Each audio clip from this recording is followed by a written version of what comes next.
Empress Wanrong, also known as Wanrong, is one of the most tragic figures in history. She died at the age of 41, destroyed by opium addiction, having lost all her teeth and was half paralyzed. She also endured the ultimate pain when her daughter was thrown into a boiler. Are these horrific details just rumors, or is the truth even darker? What did Wanrong, once a noble empress, go through to fall into such despair? Some say she feigned madness to escape the harsh reality.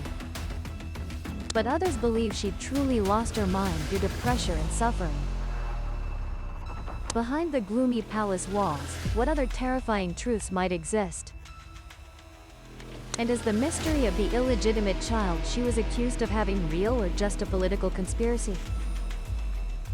We will explore the hidden corners of history, decode the tragic fate, and the frightening truths hidden behind Empress Wanrong's life.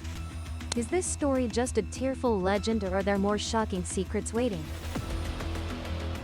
Join channel_archives in today's video. The story begins around 1924, when Emperor Puyi and Empress Wanrong lived at Zhang Garden in Tianjin.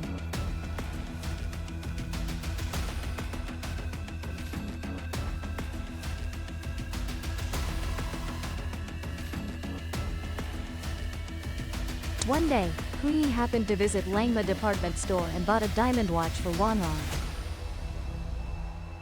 He even specially engraved a line of text on the back of the watch. The next day, Puyi sent a eunuch to retrieve the watch.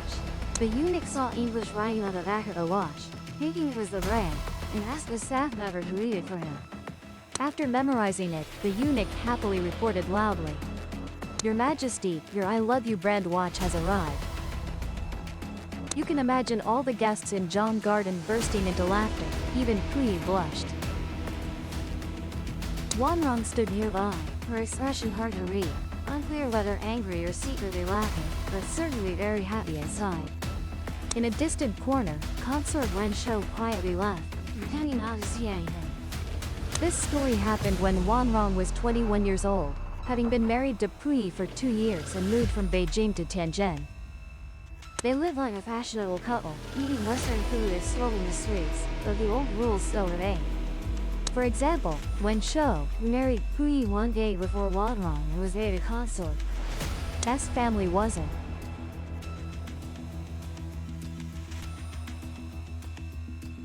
Wen Shou's photo was returned and Puyi had to choose Wanrong. Puyi's family appeared modern but were still bound by outdated thinking, like a ticking time bomb. Wanrong was the last empress in Chinese history. Her wedding ceremony took place in 1922. Although the emperor had abdicated, they were still favored by the government to live in the Forbidden City and maintain their royal titles. The wedding was so extravagant that the bridal procession had over 3,000 people, with half of Beijing decorated magnificently. However, behind that extravagance, records show that the Qing royal family had to pawn precious artifacts at HSBC Bank to borrow money for the wedding. S family lived in Dongcheng, Maine. The bridal procession started from the Shenlong Gate of the Forbidden City, escorting 12 ceremonial palanquins through many crowded streets with over 200,000 spectators. Sleep alone.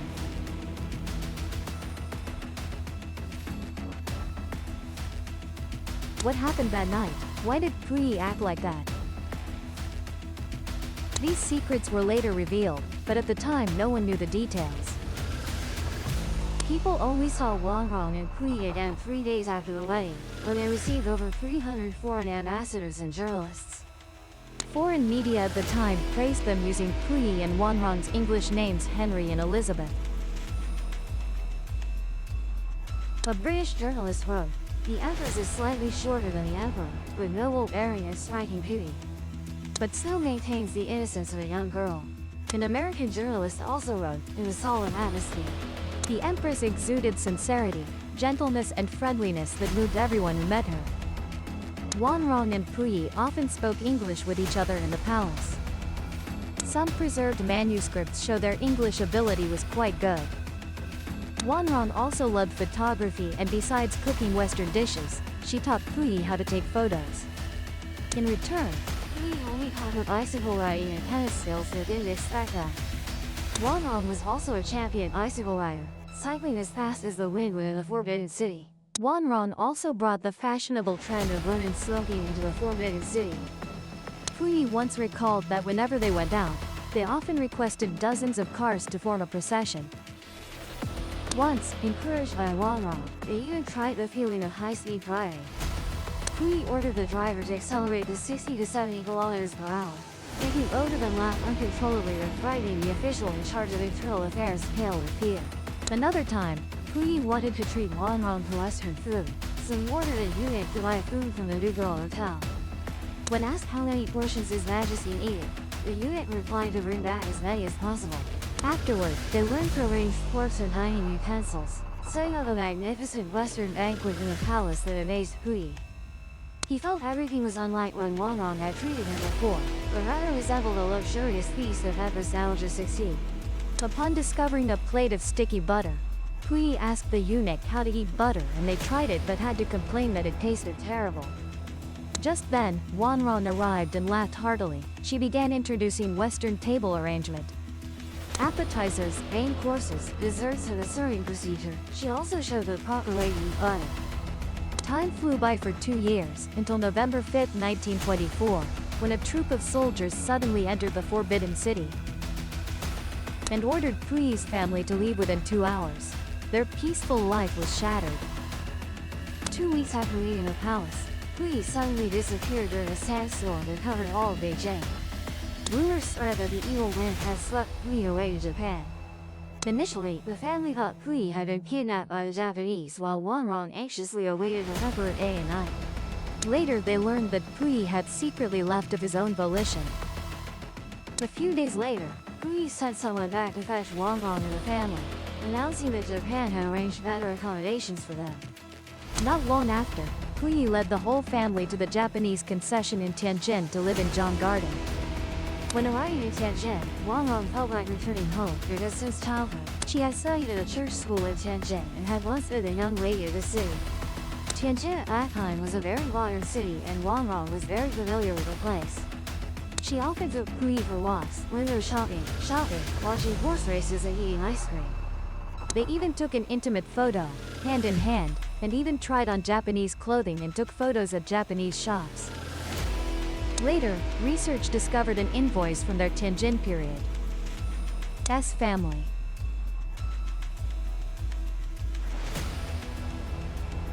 But this, 4,000 yuan was used for rent, utilities and food expenses. 1,000 yuan was allocated for miscellaneous expenses. Puyi and Wanrong each received 1,000 yuan pocket money, while Wen Shou only received 180 yuan. Wanrong's older brother Wen Ring also helped and received a salary of 300 yuan. For comparison, an income of 1,000 yuan at that time was equivalent to the annual income of many ordinary families. While those working at Zhang Garden like the water manager only earned 17 yuan per month. From the invoice it can be seen that Wanrong and Puyi had equal financial status. But Wen Shou, Puyi's other nominal wife, received 5 to 6 times less pocket money. This made Wen Shou feel humiliated, especially since Puyi almost never took her out, only going with Wanrong. Historical documents also contain photos of Wen Shou and Wanrong going out together. Wen Shou looked like a servant suffering many grievances. Although Wen Shou was one of the original Mongol consorts. Traditionally, the Mongol empresses and emperors often had political capabilities, but she differed from Wanrong in personality. Wen Shou was more traditional and wished to contribute to politics, always wanting to stay close to Puyi. Wen Shou was later called the knife consort because she carried a knife with her 3 times to protect Puyi or defend herself. The first time was when Puyi was expelled from the Forbidden City. The second time was when Puyi was swept away by evil winds to the Japanese embassy. And the third time was when an incident occurred that made Wen Shou decide to take up a knife to fight. This incident appeared in Tianjin court records with a summons for Puyi, causing a public sensation. This time, Wen Shou filed for divorce, which contemporaries found unbelievable and newspapers called it the knife consort's revolution. According to traditions of that time, the incident was triggered one day when Puyi and Wanrong returned from shopping. Wen Shou accidentally spat Wanrong felt insulted and complained to Puyi that Wen Shou had intentionally insulted them. Puyi became angry and immediately ordered his bodyguard Li Wushang to hold Wen Shou. This action was extremely serious for a consort, making Wen Shou unable to bear it, so she threw the knife she carried for self-defense. This time, she actually used the knife to attack, but fortunately it didn't cause serious consequences. After the incident, Wen Shou fled and sued Puyi for divorce. The incident brought shame to the imperial family, but more notably, in court, Wen Shou revealed a shocking secret. Throughout their 9 years of living together, Puyi and she had never had marital relations. This led to a series of rumors about Puyi, including that his marriage to Wanrong was merely formal, leaving her lonely on their wedding night. Puyi became extremely furious and vented his anger on Wanrong. He believed that Wanrong's competition for favor had driven Wen Shou away, bringing him shame. This put great psychological pressure on Wanrong, and her mental issues became more apparent. Some believed Wanrong had inherited psychological disorders and couldn't withstand mental shocks. Just before the knife incident, Wanrong had shown signs of mental instability, and her father had similar problems. She had to use opium for treatment. Opium was essentially a narcotic, and with Puyi's consent, Wanrong began using it to relieve stress. However, gradually, Wanrong became increasingly addicted and her mind grew hazy. Researchers also discovered a list recording gifts given to Wanrong over the years. Although the list was long, Wanrong's life was very lonely, revolving only around a few relatives, medicine, and eunuchs, worsening her psychological state. To reduce stress, Wanrong became increasingly addicted to opium and her spirit deteriorated. There are photos showing Wanrong with heavy makeup, believed to hide her mental exhaustion, a sign of opium addiction. In other photos, she always held a cigarette, while Puyi appeared cold. On November 11, 1931, another event dealt a heavy blow to Wanrong. That morning, she discovered Puyi had disappeared, similar to when he was forced to leave before. This time, she learned Puyi had secretly left Tianjin, boarding a Japanese ship to the northeast. This caused Wanrong immense distress. He opposed Puyi.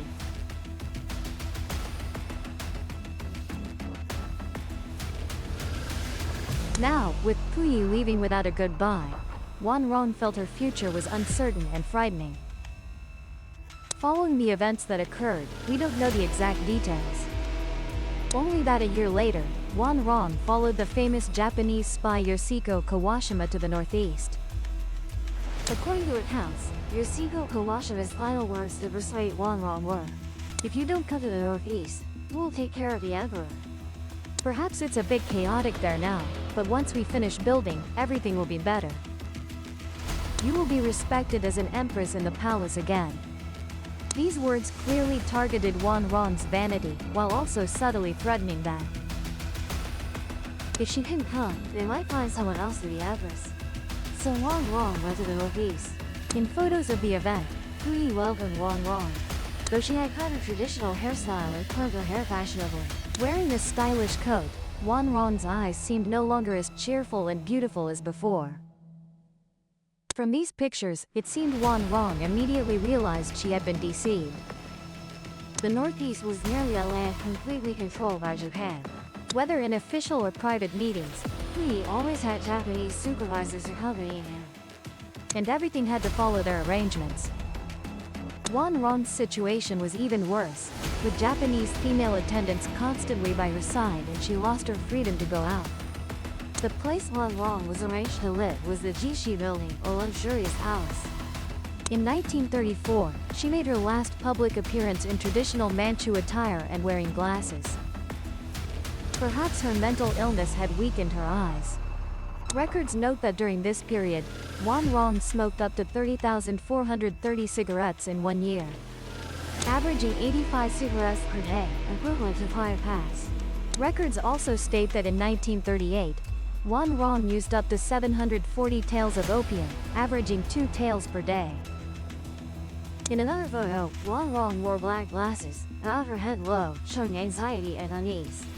Sometime later, rumors spread that the Empress had gone mad and could not receive anyone. This was further reinforced when Wang Rong was absent from Puyi's coronation ceremony, and she also did not participate in his 2 visits to Japan. The question arises, did Wang Rong truly go mad? What did she experience? Behind this story is the rumor of an illegitimate child. It was believed that Wang Rong had a romantic relationship with a guard and was imprisoned in a palace. Li Guoshang, one of Puyi's guards, recounted in his memoir that one morning, when Puyi and a few nephews were searching for medicine in the Shishi building, they accidentally discovered traces of Li Tiu, another guard involved with the Empress. Puyi began to suspect and decided to investigate. Later, it was discovered that Qi Zhizhong, the guard favored by Puyi, had also had a relationship with Wang Rong. Puyi sent Qi Zhizhong to Japan to study at a military school. But after Qi Zhizhong left, Wang Rong turned to Li Tiu to fill the void. The story gradually unfolded as Puyi began to pursue and apply mild punitive measures. Qi Zhizhong was only expelled from the military school, while Li Tiu was sent back to Beijing and received a subsidy of 250 British pounds. When Wang Rong gave birth to the unwanted child, she begged Puyi not to harm the baby. Puyi agreed, but immediately after birth, the child lived only half an hour before being thrown into a boiler for cremation. As for Li Tiu, many years later, in 1961 when he met Puyi again in Beijing, those rumors from back then, Udon. That's fine, it. They became friends again, but the truth seemed much more complicated than the account. Finally, Wang Rong's younger brother, Ren Qi, wrote in his memoir that Qi Zhizhong was a Japanese spy who had been bribed since his time in Changchun. It was Qi Zhizhong who orchestrated imperial's entire conspiracy. That made Wang Rong live a life worse than death and allowed Japan to successfully bring her down. During her illness outbreaks, Wang Rong lost awareness of her actions. Those who witnessed the Empress, such as Wang Qiyuan, who served in the Imperial Guard, recounted that Empress Wang Rong in her madness filled half the house with thick smoke. Even the eunuchs serving her, like the medicine dispensary attendants, became staggering addicts. When Puyi saw the situation, he only glanced with contempt. The Empress's health deteriorated further. On a winter day in 1936, when snow fell heavily, the Empress suddenly appeared. Barefoot and with disheveled hair, running out of the house and sitting in the middle of the cold road. She laughed loudly, then sobbed uncontrollably, constantly cursing, blaming her family for throwing her into hell. Meanwhile, from upstairs, Puyi's voice rang out, ordering the doors locked. On another occasion, the wife of one of Puyi's nephews recounted that she saw Wang Rong running wildly in the room, not wearing clothes and indifferent to the filth on her body. When the maids tried to help her dress, Wang Rong even threw dirty things at them and forced them to eat. Long periods lying in bed weakened her body, muscles atrophied, unable to stand up. Her light became distorted and she eventually became paralyzed. She was also sensitive to light, so whenever she looked at others, she had to use a fan to shield the light. According to records, her teeth had all fallen out. This dark life lasted 8 years, until 1945 when Japan was defeated in the war. Puyi fled, and while servants were burning documents, an accident caused the Shishi building to catch fire. A eunuch named Yuan Yi braved the danger to rescue Wang Rong from the sea of fire. At that time, people saw her so emaciated she was barely recognizable. Afterward, Puyi's group fled to Dalizigo. Not long after, the Soviet army entered Dalizigo and captured Puyi's group. Soviet soldiers heard rumors about Empress Wang Rong's beauty and requested to meet her. However, when they saw her, they couldn't believe that the haggard woman before them was the Empress' brother.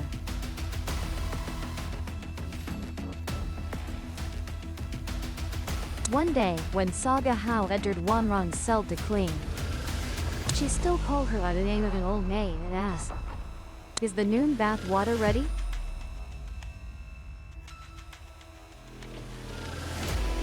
At that moment, Wang Rong seemed to return to her youth, remembering the days when she was the beautiful empress in the Forbidden City. and urged Saga Hao to bring her clothes. A few days later, the army moved and Saga Hao and Wanrong were separated. From then on, no one saw Wanrong again. Some said she died during the transfer. Others believed she died in prison, but to this day no one knows exactly where she was buried. I love you.